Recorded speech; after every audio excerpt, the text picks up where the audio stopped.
What if the whole world has been lying to you about what it really means to be social? About what connection actually is, about what it means to belong? Just pause for a moment and think about that. Because every day, people are told that being around others is the cure for everything: anxiety, loneliness, uncertainty. Go out more, they say. Meet new people, they say. But almost nobody asks the real question: how does all that noise actually make you feel? And if you're honest, the answer isn't simple. Maybe you felt it, that quiet emptiness that shows up even when you're surrounded by people. You're in a room full of conversation, laughter, movement, yet something inside you feels oddly distant, almost like you're watching yourself from the outside. You nod when you're supposed to. You smile on cue. You say the predictable things. But deep down, there's a voice whispering, "Why does this feel so hollow?" And that whisper doesn't go away. It follows you through every noisy moment, and that's confusing, right? Because society keeps telling you that the more people you're around, the happier and more connected you should feel. More friends, more conversations, more social plans. But if that were actually true, then why are so many people lonelier than ever? Why do people with hundreds of contacts and endless notifications still feel emotionally empty? Something isn't matching here. Being around people doesn't guarantee connection. Sometimes the busiest room can be the place where you feel the most unseen. Here's the uncomfortable truth. Most people quietly avoid a lot of what we call socializing today. Isn't connection at all. It's performance. It's surface level noise. It's people repeating the same safe lines because silence feels heavy and honesty feels risky. Socializing has turned into a way to escape yourself, to avoid the thoughts you don't want to sit with. And to avoid that, people keep filling their lives with noise, hoping that if they stay loud enough, they'll never have to face the quiet. Because the moment things actually get quiet, you're forced to meet yourself, and that's the person most people fear. So they drown their inner voice in endless conversation, constant scrolling, unnecessary plans. They stay busy so they don't have to be real. But here's the irony: it doesn't protect you. It pulls you further away from your own identity. You become a collection of reactions, not intentions, a mirror of everyone else's expectations instead of your own beliefs. And every interaction, even the small ones, drains a bit of your energy. People forget that every conversation takes mental space.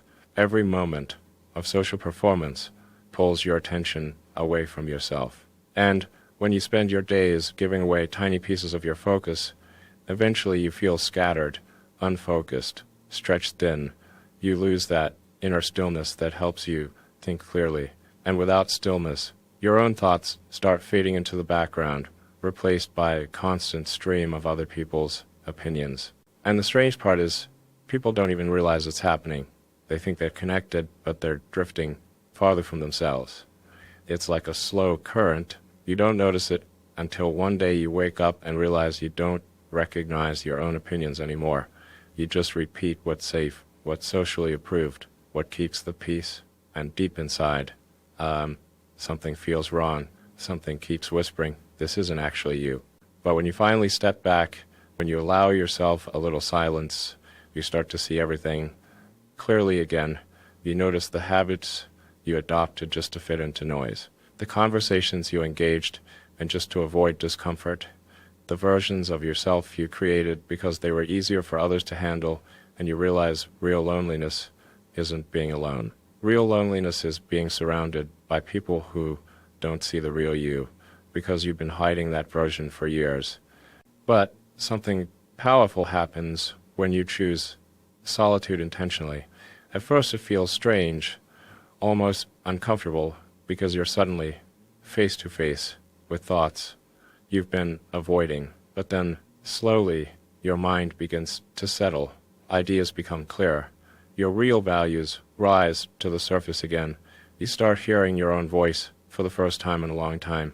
And that clarity, it feels like breathing again. like remembering a part of yourself that you didn't realize was missing. And that's when you understand something most people never discover. Solitude isn't emptiness. Solitude is clarity. It's where your mind resets and becomes sharp again. It's where creativity grows. It's where you reconnect with the real version of yourself, the one that gets diluted in constant social noise. And once you experience that clarity, socializing changes. You stop craving it. You stop performing. You stop saying yes out of fear. Instead, you choose conversations that matter. Because when you know yourself, you're no longer controlled by social pressure. You stop needing approval to feel secure. You become harder to manipulate, harder to distract, harder to sway. You move through the world with your own internal compass instead of chasing external validation. And funnily enough, your relationships become better, deeper, more intentional, because you're no longer showing up empty. You're showing up whole. You're sharing, not performing. You're connecting, not escaping. So maybe the problem isn't that people are lonely. Maybe the problem is that people are drowning in noise. And if you want clarity, purpose, direction, you need silence. You need space. You need time with yourself. Because the person you are when everything gets quiet, that's the most honest version of you. And once you reconnect with that version, everything else becomes easier.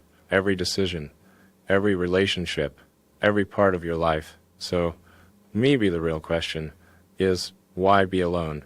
Maybe it's, why keep losing yourself to noise